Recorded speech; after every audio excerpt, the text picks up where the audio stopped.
Assalamualaikum warahmatullahi wabarakatuh. Perkenalkan, nama saya Hajra Marus dengan NIM 2104411114 kelas 4L Informatika. Di sini kami akan menjelaskan materi mengenai penyalahgunaan komputer.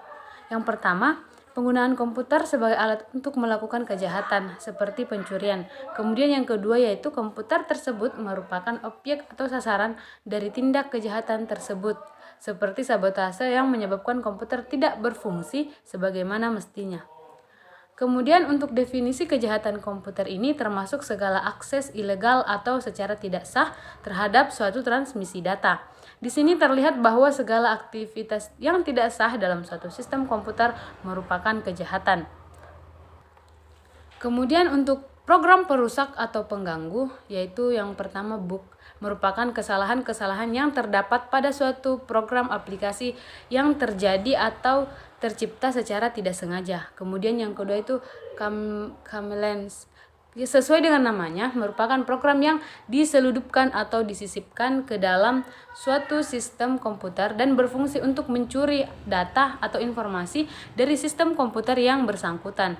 Kemudian logis boom. Ini akan ditempatkan atau dikirimkan secara diam-diam pada suatu sistem komputer yang menjadi target dan akan meledak bila selalu diaktifkan. Kemudian Trojan horse sengaja dibuat dengan tujuan yang jahat. Trojan tidak dapat memproduksi dirinya sendiri, biasanya dibawa oleh suatu program utility. Kemudian virus, program yang dapat mengcopy dirinya sendiri dan menginfeksi komputer tanpa sepengetahuan dari user. Kemudian yang terakhir yaitu worm, merupakan suatu program pengganggu yang dapat memperbanyak diri dan akan selalu berusaha menyebarkan diri dari satu komputer ke komputer yang lain dalam suatu jaringan. Baik, perkenalkan, nama saya Hardianti dengan NIM 2104411249. Di sini saya akan melanjutkan materi yang telah dibahas oleh Hajar Marus tentang klasifikasi kejahatan komputer.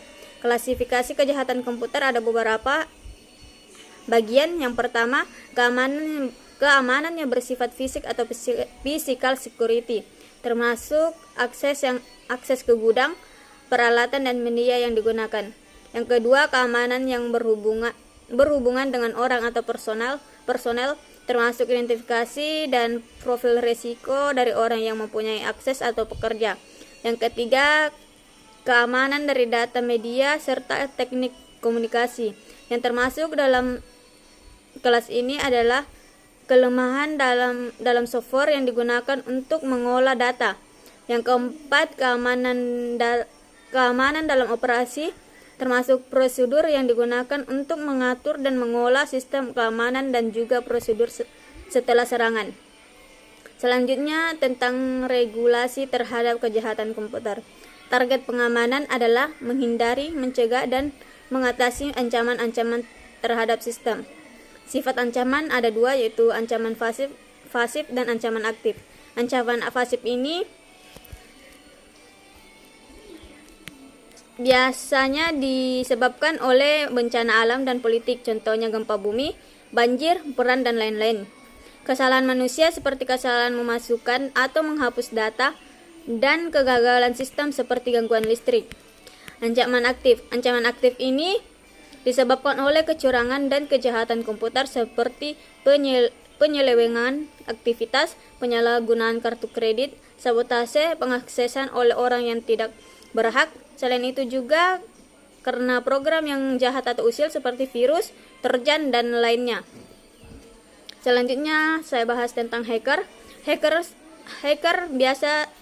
Hacker sebutan untuk orang atau sekelompok orang yang memberikan sumbangan bermanfaat untuk dunia jaringan dan sistem operasi, membuat program bantuan untuk dunia jaringan atau komputer. Dikategorikan pekerja yang digunakan untuk mencari kelemahan sistem yang ditemukannya.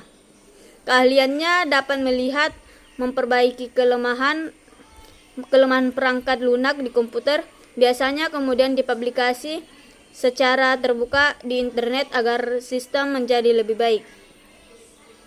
Selanjutnya, spam, junk mail. Penyalahgunaan dalam pengiriman berita elektronik untuk menampilkan berita iklan dan keperluan lainnya yang mengakibatkan ketidaknyamanan bagi para pengguna web. Bentuk berita spam yang umumnya dikenal meliputi surat elektronik, spam instant message, spam SMS, news group, spam mesin pencarian informasi web, spam blog, spam berita pada telepon genggam, spam forum internet, dan lain-lain. Selanjutnya, filtering. Penyelesaian terutama dari segi teknis, filtering pada intinya bertujuan membantu menerima email untuk memilih secara otomatis. Sekian yang dapat kami paparkan. Kurang lebihnya mohon dimaafkan. Wabillahi taufiq wal hidayah. Assalamualaikum warahmatullahi wabarakatuh.